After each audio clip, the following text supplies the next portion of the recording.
ಜನ ನಮ್ಮನ್ನು ಇಷ್ಟಪಡಬೇಕು ಅಂತ ಎಲ್ರಿಗೂ ಆಸೆ ಇರುತ್ತೆ. ಪಬ್ಲಿಕಲ್ಲಿ ಹೋದರೆ ವಾವ್ ಎಷ್ಟು ಚೆನ್ನಾಗಿದ್ದಾರೆ, ಔಟ್ರ್ ಲುಕ್ ಆಗಲಿ ಅಥವಾ ನಮ್ಮ ಪರ್ಸ್ನಾಲಿಟಿ ಆಗಲಿ, ಸೊ ನೋಡ್ತಿದ್ದಂಗೆ ಇಷ್ಟಪಡೋ ಥರ ಆಗಬೇಕು ನಾವು ಅಂತ ಎಲ್ರಿಗೂ ಆಸೆ ಇರುತ್ತೆ. ಬಟ್ ಅದಂಗೆ ಆಗಬೇಕು ಅಂದರೆ ಏನು ಮಾಡಬೇಕು? ಇಲ್ಲಿ 6 ಟಿಪ್ಸ್ನ ಈ ಒಂದು ವಿಡಿಯೋದಲ್ಲಿ ಶೇರ್ ಮಾಡ್ತಿದ್ದೀನಿ. ವಿಡಿಯೋನ ಕೊನೆ ತನಕ ನೋಡಿ. 6 ಟಿಪ್ಸು ನಿಮಗೆಲ್ಲ ಗೊತ್ತಿದ್ರೂ ಬಟ್ ಈ ಟಿಪ್ಸ್ನ ನಾವು ಫಾಲೋ ಮಾಡಿರಲ್ಲ, ತುಂಬ ಮುಖ್ಯ ಇರುವಂಥದ್ದು. ಆ್ಯಂಡ್ ನಮ್ಮ ಚಾನಲ್ಗೆ ಹೊಸಬರಾಗಿದ್ದರೆ ಸಬ್ಸ್ಕ್ರೈಬ್ ಮಾಡ್ಕೊಳ್ಳಿ ಅಂತ ಹೇಳ್ತಾ ಸ್ಮಾಲಾಗಿ ಲೈಕ್ ಮಾಡಿ. ಟಿಪ್ಸ್ನ ನೋಡಿದ್ಮೇಲೆ ಏನು ಅನ್ನಿಸ್ತು ಕಮೆಂಟ್ ಮಾಡೋದನ್ನು ಮರಿಬೇಡಿ. ಫಸ್ಟ್ ಒನ್ ಏನಂದರೆ ದೇಹನ ಫಿಟ್ ಮಾಡಿ ಇಟ್ಕೊಳ್ಳಿ. ಅದು ತುಂಬ ಮುಖ್ಯ ಇರುತ್ತೆ. ನೋಡಿ, ನಾವೆಲ್ಲ ಇಂಟರ್ವ್ಯೂ ಕೊಡೋಕೆ ಹೋದಾಗ ಇನ್ನೊಂದು ಕಡೆ ಎಲ್ಲ ಹೋದಾಗ ನಾವು ನಮ್ಮ ಔಟ್ರ್ ಏನು ಲುಕ್ ಇರ್ತದೆ ಅದು ಅಫಿಯರೆನ್ಸ್ ಆಗುತ್ತೆ. ಸೊ ದೇಹ ಫಿಟ್ ಇಟ್ಟಾಗ ನಮಗೆ ನೋಡಿ, ಎಷ್ಟೋ ಜನ ತುಂಬ ಕುಳ್ಳಕ್ಕಿರ್ತಾರೆ, ಹಾಗೆ ಹೊರಗಡೆ ಅವ್ರದ್ದು ಒಳಗಡೆ ಟ್ಯಾಲೆಂಟ್ ಬಿಟ್ಬಿಟ್ಟು ಎಲ್ಲೋ ಕುಳ್ಳಕ್ಕಿದ್ದಾವಾಗ ಏನಾಗುತ್ತೆ ಅಂತ ಹೇಳಿದ್ರೆ ನಮ್ಮ ಜನ ರೆಸ್ಪೆಕ್ಟ್ ಕೊಡೋದಾಗಲಿ ರೆಸ್ಪಾನ್ಸ್ ಮಾಡೋದಾಗಲಿ ಕಡಿಮೆ ಮಾಡ್ತಾರೆ. ಗಾತ್ರದಲ್ಲಿ ಚೆನ್ನಾಗಿದ್ದಾಗ ಹೆದರ್ತಾರೆ. It means what? First appearance ನಮಗೆ ಕಾಣುವಂಥದ್ದು. ಸೊ ಅಪಿರಿಯನ್ಸ್ ವೈಸ್ ನಿಮ್ಮ ದೇಹನ ಫಿಟ್ ಇಟ್ಕೊಳ್ಳಿ. ಸೆಕೆಂಡ್ ಪಾಯಿಂಟ್ ನೋಡೋಣ ಏನಂದರೆ ಸರಿಯಾಗಿ ಬಟ್ಟೆ ಧರಿಸೋದನ್ನು ಕಲಿಬೇಕಾಗತ್ತೆ. ನೋಡಿ, ನಾವು ಎಲ್ಲೋ ಇಂಟರ್ವ್ಯೂಗೆ ಹೋದಾಗ ಅಗೇನ್ ಹೇಳ್ತಿದ್ದೀನಿ, ಅಥವಾ ಎಲ್ಲೋ ಒಂದು ಕಡೆ ನಾವು ಯಾರೋ ಆ್ಯಕ್ಟ್ರೆಸ್ ನೋಡಿದಾಗ, ಯಾರೋ ಒಬ್ಬ ಸೆಲೆಬ್ರಿಟಿ ನೋಡಿದಾಗ ಅವ್ರು ಹಾಕೊಂಡಿರ್ತಕ್ಕಂಥ ಡ್ರೆಸ್ ಮೇಲೆ ಸಖತ್ತಾಗಿ ಸ್ಮಾರ್ಟಾಗಿ ಕಾಣ್ತಿರ್ತಾರೆ. ಸೊ ಅವಾಗ ಅಟ್ರ್ಯಾಕ್ಟ್ ಥರ ಫೀಲ್ ಆಗ್ತಿರುತ್ತೆ. ಸೊ ಆ ಡ್ರೆಸ್ಸಿಂಗ್ ಸೆನ್ಸ್ ಸರಿಯಾಗಿ ಎಲ್ಲೆಲ್ಲಿ ಯಾವ್ಯಾವ ಪ್ಲೇಸಲ್ಲಿ ಏನು ಬಟ್ಟೆ ಹಾಕಬೇಕು ಅದು ಕೂಡ ನಮಗೆ ಗೊತ್ತಿದ್ದರೆ ನಾವು ಕೂಡ ಪಬ್ಲಿಕಲ್ಲಿ ಚೆನ್ನಾಗಿ ಕಾಣಲಿಕ್ಕೆ ನಾವು ಸಾಧ್ಯ ಆಗುತ್ತೆ. ಸೊ ನೆಕ್ಸ್ಟ್ ಪಾಯಿಂಟ್ ಏನಂತ ಹೇಳಿದ್ರೆ, ಯಾರಾದರೂ ಕರೆದ್ರೆ ಸ್ವಲ್ಪ ಸಮಯ ಬಿಟ್ಟು ಹೋಗಬೇಕಾಗುತ್ತೆ, ತಕ್ಷಣ ಹೋಗಿಬಿಡಬಾರ್ದು. ನಮ್ಮ ವ್ಯಾಲ್ಯೂ ಗೊತ್ತಾಗಬೇಕು ಅಂತ ಹೇಳಿದ್ರೆ ಯಾರೋ ಪಬ್ಲಿಕಲ್ಲಿ ಸಡನ್ಲಿ ಕರೆದು ಬಿಡ್ತಾರೆ. ಸೊ ನಾವು ಹಿಂದೆ ಮುಂದೆ ಯೋಚನೆ ಮಾಡಿದ್ರೆ ಸುಮ್ಮನೆ ಮೂವ್ ಆನ್ ಆಗಿಬಿಡ್ತೀವಿ. ಹಾಗೆ ಮಾಡಿದಾಗೆಲ್ಲ ಒಂದು ಕಡೆ ನಮಗೆ ಎಫೆಕ್ಟ್ ಆಗುತ್ತೆ, ಇವ್ರು ಖಾಲಿಗಿದ್ದಾರೆ, ಬ್ಯುಸಿ ಇಲ್ಲ ಅಂತ ಅಂದ್ಕೊಂಡು.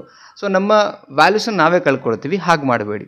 ಸೊ ನೆಕ್ಸ್ಟ್ ಪಾಯಿಂಟ್ ನೋಡೋಣ ಏನು ಅಂತ ಹೇಳಿದ್ರೆ, ಯಾವಾಗಲೂ ಯಾರಿಗೂ ಅವೈಲೇಬಲ್ ಇರಬೇಡಿ. ಅವೈಲೇಬಲ್ ಅಂತ ಹೇಳಿದ್ರೆ ಖಾಲಿ ಕೂತಿರ್ತಾರೆ ನೋಡಿ. ಈಗೇನೋ ಯಾರೋ ನಿಮ್ಮನ್ನು ಕರೆದಾಗ ಎಸ್ ಐ ಆಮ್ ರೆಡಿ, ನಾನು ಬರ್ತೀನಿ ಅಂತ ಹೇಳ್ಬಿಡೋದು, ಯಾರೋ ಎಲ್ಲೋ ಕರೆದ್ರೂ. ಸೊ ಹಂಗೆ ಮಾಡಿದಾಗ ಏನಾಗುತ್ತೆ, ನಿಮ್ಮ ವ್ಯಾಲ್ಯೂಸ್ ಅವ್ರ ಮುಂದೆ ಝೀರೋ ಇರುತ್ತೆ ಯಾವುದೇ ಕಾರಣಕ್ಕೂ. ನೀವು ಬ್ಯುಸಿ ಇದ್ದಾಗ ಎಲ್ಲೋ ಒಂದು ಕಡೆಗೆ ಆವಾಗ ಬ್ಯುಸಿ ಇರ್ತಾರಪ್ಪ, ಇವ್ರು ಸಿಗೋದು ನಮ್ಮ ಕೈಯಲ್ಲಿ ಕಷ್ಟ. ಸೊ ಈ ಥರದೊಂದು ಅನಿಸ್ದಾಗ ಆವಾಗ ನಿಮಗೆ ಒಂದು ವ್ಯಾಲ್ಯೂ ಅವರು ವಿಚಾರದಲ್ಲಿ ಗೊತ್ತಾಗ್ತಾ ಹೋಗುತ್ತೆ. ಸೊ ಅದಕ್ಕೆ ಯಾವಾಗಲೂ ಯಾರೋ ಕರೆದ ತಕ್ಷಣ ಅವೈಲೇಬಲ್ ಆಗಕ್ಕೆ ಹೋಗ್ಬಿಡಿ. ಅಲ್ಲೂ ಕೂಡ ಸಮಥಿಂಗ್ ಬ್ಯುಸಿ ತೋರಿಸ್ಕೊಳ್ಳಿ.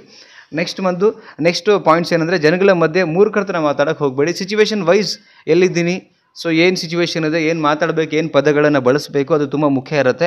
ಯಾಕಂದರೆ ಕಮ್ಯುನಿಕೇಷನ್ಸು ಇನ್ನೊಬ್ಬರೊಟ್ಟಿಗೆ ನೀವು ಮಾತಾಡ್ತಿರ್ಬೇಕಾದ್ರೆ ಅಗೇನ್ ಮಾತಾಡಬೇಕು ಅಂತ ಅನ್ನಿಸ್ಬೇಕು, ಆ ಫೀಲ್ ಬರಬೇಕಂದ್ರೆ ವೆರಿ ಇಂಪಾರ್ಟೆಂಟ್ ಏನನ್ನ ಮಾತಾಡ್ತಿದ್ದೀರಿ, ಯಾವ ಪದಗಳನ್ನು ಬಳಸ್ತಾ ಇದ್ದೀರಿ, ಯಾವ ಸಿಚುವೇಶನ್ ಇದೆ, ಕಾಮಿಡಿ ಮಾಡುವಂಥ ಸಿಚುವೇಶನ್ ಇದೆಯಾ, ಸೀರಿಯಸ್ ಇದೆಯಾ, ಅಥವಾ ಸತ್ತೋಗಿದ್ದಾರೆ ಆ ಮನೆಯಲ್ಲಿ, ಏನು ಮಾತಾಡ್ಬೇಕು ನಾವು, ಆ ಒಂದು ಕಾಮನ್ ಸೆನ್ಸ್ ಇರಬೇಕಾಗತ್ತೆ. ಅಂದರೆ ಮೂರ್ಖರ ಮಾತಾಡುವಂಥ ಕೆಲಸ ಮಾಡಬಾರ್ದು. ಅವಾಗ ನಮ್ಮ ವ್ಯಾಲ್ಯೂಸ್ ಹೋಗುತ್ತೆ. ನೆಕ್ಸ್ಟ್ ಆಲ್ವೇಸ್ ಇದಂತೂ ಇರಲೇಬೇಕಾಗುತ್ತೆ, ಮುಖದಲ್ಲಿ ಸ್ಮೈಲ್ ಇರಬೇಕಾಗತ್ತೆ. ಸ್ಮೈಲ್ ಇಲ್ಲ ಅಂದರೆ ಮುಖ ಗಂಟು ಕಾಣುತ್ತೆ ಆ್ಯಂಡ್ ಒಂಥರ ಅಲ್ಲಿ ಕಳೆನೇ ಇರಲ್ಲ. ಸೊ ಪ್ರತಿಯೊಬ್ಬರು ಮುಖದ ಮೇಲೆ ಕಳೆ ಬರಬೇಕಂದ್ರೆ ಸ್ಮಾಲಾಗಿ ಸ್ಮೈಲ್ ಇರಬೇಕಾಗತ್ತೆ. ಸೊ ಈ 6 ಟಿಪ್ಸು ಪ್ರತಿಯೊಬ್ಬ ಮನುಷ್ಯನಿಗೂ ಕೂಡ ಪಬ್ಲಿಕ್ ಅಂದರೆ ಹೊರಗಡೆ ಜನ ನಮ್ಮನ್ನು ಇಷ್ಟಪಡೋ ಥರ ಔಟ್ರ್ ಲುಕ್ಕಲ್ಲಿ ಫಸ್ಟ್ ಕಾಣುವಂಥದ್ದೇ ಇದು ಎಲ್ಲೋ ಒಂದು ಕಡೆಗೆ. ಅದಾದಮೇಲೆ ಒಳಗಡೆ ಟ್ಯಾಲೆಂಟ್, ಕರೆಕ್ಟ್ ಅಲ್ವಾ?